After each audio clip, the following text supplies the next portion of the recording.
Welcome to Digital Marketing News for Wednesday, May 18th. I'm Jay Osterholm. The hits just keep on coming at Sony, and it looks like Sony is taking the hits and the fall. The Wall Street Journal is reporting that only days after Sony turned its PlayStation gaming network back on in the wake of a sophisticated hacking attack that forced Sony to bring it down for 3 weeks, players are noticing a new security vulnerability. As part of restarting the service, Sony required players to reset their passwords. So what's the problem? Well, all the information that the hackers obtained can be used by them to reset the new passwords. All they need in addition to that are birth dates and email addresses used in the account, both of which were compromised by the initial attack. While there's no word as to whether anyone has taken advantage of the vulnerability to date, the fact that there is a vulnerability at all is what's making Sony gamers already irritated by the original attack and the resulting outage that much more suspicious. It essentially amounts to a security hole that could be exploited by pretty much anyone.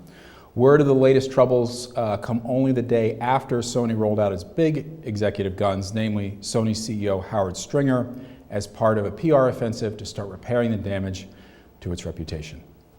In our second story, we all know that brands are littering Facebook, Twitter, YouTube with run-of-the-mill social media campaigns. And many are guilty of replicating the ideas of the more ambitious competitors, while others are simply hoping to get some traction and additional mileage out of the television spots by placing them on YouTube. This is where car manufacturer Ford is really standing out. On the heels of its successful and well-received Ford Fiesta movement and the 2011 Explorer Facebook reveal campaigns, Ford has created yet another innovative social media campaign, this time to raise awareness and introduce consumers to the 2012 Focus. At the center of the campaign is a sock puppet named Doug, and an irreverent and absurd tweeting Facebook, updating YouTube, uploading spokesperson for the new car. Ford has constructed a multifaceted fictional characters, two of them, Doug and John. John is Doug's human companion, the straight man of the duo. Doug's comedic, brazen, and off-the-cuff personality is perfect foil for John's more factual, grounded act. The idea, says digital marketing manager Scott Kelly, whose team is responsible for the campaign, is to use social media channels as a medium to create invitational content. Kelly says, quote, Doug is a multi-layered character that's more fun to get to know in an interactive setting. A 30-second TV spot could never afford us the opportunity to engage with our consumers the way the social channels do.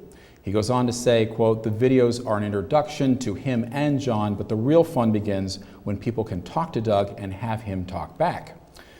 Untraditional and the opposite of politically correct. This social media and content-heavy campaign is the riskiest one yet for Ford.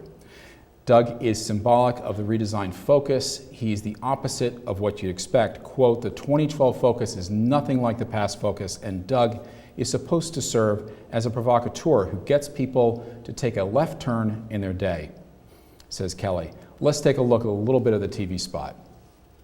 So this is a super advanced car. Oh, it's super advanced. Really advanced. There's a lot of new stuff.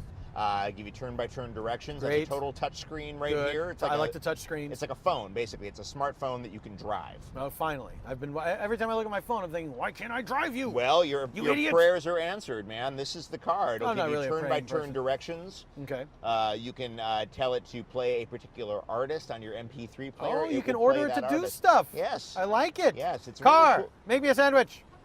Well, it's obviously not going to make you a sandwich. Oh, that wasn't specific. Car, club sandwich, easy on the mayo. No, it's not that kind of, there are no Car, club sandwich, mayo at your discretion. Is that better? No, there are no cars that are going to make you a Car, sandwich please right now. make me a sandwich. It's not a question of manners. Sandwich lovers, do not get in this car. Sandwich lovers, we welcome you to this car.